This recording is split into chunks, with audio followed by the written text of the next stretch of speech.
मध्य प्रदेश के मेरठ जिले के Mukundpur white tiger safari and जू में पर्यटकों के लिए एक और नया आकर्षण जुड़ गया। यहाँ नवनिर्मित रेप्टाइल हाउस का लोकार्पण मध्य प्रदेश के उप मुख्यमंत्री राजेंद्र शुक्ल ने किया। इस दौरान जनप्रतिनिधि, वन विभाग के अधिकारी और बड़ी संख्या में स्थानीय लोग मौजूद रहे। मुकुंदपुर व्हाइट टाइगर सफारी में बनाए गए आधुनिक रेप्टाइल हाउस में सरीसृपों और सर्पों की कई दुर्लभ प्रजातियों को वैज्ञानिक तरीके से सुरक्षित रखा गया है। यहाँ घूमने व वन्य जीव प्राणियों का दीदार करने आने वाले पर्यटक अब किंग कोबरा, रसल वाइपर और पाइथन जैसे कई खतरनाक और दुर्लभ प्रजातियों के सांपों को नजदीक से देखने का मौका मिलेगा और आनंद भी पर्यटक ले सकेंगे और जहरीले सांपों की पहचान और सांपों के बारे में जानकारी ले सकेंगे। वन विभाग व व्हाइट टाइगर प्रबंधन के अधिकारियों का कहना है कि रेप्टाइल हाउस पर्यटन के साथ साथ सर्प संरक्षण और शोध के लिए भी महत्वपूर्ण साबित होगा, जिससे अब घूमने के साथ साथ पर्यटक सर्पों के संबंध में जानकारी भी ले सकेंगे और उनकी पहचान भी हो सकेगी। वन विभाग व व्हाइट टाइगर सफारी प्रबंधन के अनुसार सभी जरूरी व्यवस्थाएं पूरी होने के बाद इस रेप्टाइल हाउस को जल्द ही आम पर्यटकों के लिए खोल दिया जाएगा। यहाँ आने वाले लोग सुरक्षित माहौल में सरीसृप को देख पाएंगे और उनके बारे में जानकारी भी हासिल कर सकेंगे और यही पर्यटन पर्यटकों व उनके लिए जानकारी और लाभदायक रहेगा। अभी तक आम लोगों ने खेतों व जंगलों में सांप देखे होंगे, लेकिन अब वो यहाँ सीधे लाइव अनुभव कई सांपों की प्रजातियों को देखकर कर सकेंगे और उनकी जानकारी प्राप्त कर सकेंगे। व्हाइट टाइगर सफारी में आयोजित इस उद्घाटन कार्यक्रम को संबोधित करते हुए उप मुख्यमंत्री राजेंद्र शुक्ल ने कहा कि मुकुंदपुर सफारी प्रदेश ही नहीं, देश के प्रमुख पर्यटन स्थल में तेजी से विकसित हो रही है और रेप्टाइल हाउस शुरू होने से यहाँ पर्यटकों की संख्या में और इजाफा होगा।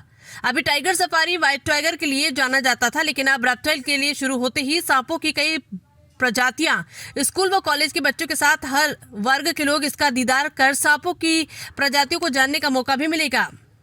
उप मुख्यमंत्री राजेंद्र शुक्ल ने जानकारी देते हुए ये भी बताया कि मुकुंदपुर सफारी को प्रदेश के साथ साथ देश में मिनी टाइगर सफारी से मीडियम सफारी का दर्जा दिलाने की प्रक्रिया भी शुरू कर दी गई है। इसको और बेहतर बनाने के लिए वन विभाग आवश्यक प्रस्ताव तैयार कर रहा है। टाइगर सफारी का दर्जा बढ़ने के बाद यहाँ पर्यटन सुविधा का और विस्तार होगा और वन्य जीव संरक्षण को भी मजबूती मिलेगी, जिससे हमारे विंध्य को यहाँ टाइगर सफारी को एक और नई पहचान मिलेगी।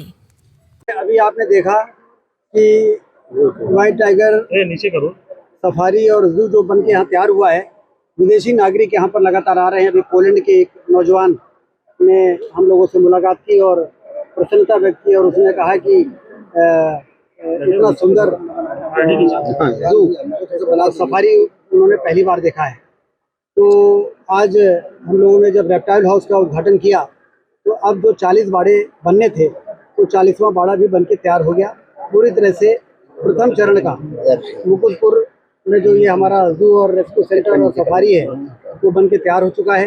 लेकिन हमने फ्यूचर प्लानिंग भी की है और 100 हेक्टेयर का इस जू को अब हम 200 हेक्टेयर का बनाने वाले हैं।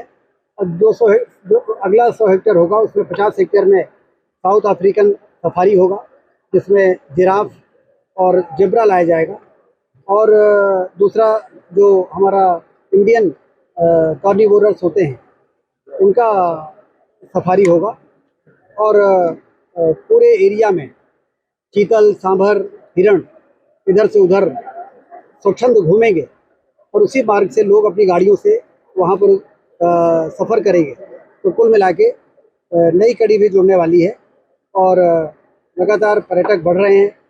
हर साल 3.5 लाख से 4 लाख पर्यटक आ रहे हैं और ऐसा लगता है कि जितना प्रचार प्रसार होगा हवाई अड्डा शुरू होने के बाद हर साल जो ये 3.5 लाख का आंकड़ा है वो बढ़ के 7 लाख होगा और पर्यटन के क्षेत्र में एक क्रांतिकारी परिवर्तन आने वाले दिनों में हम लोग देखेंगे।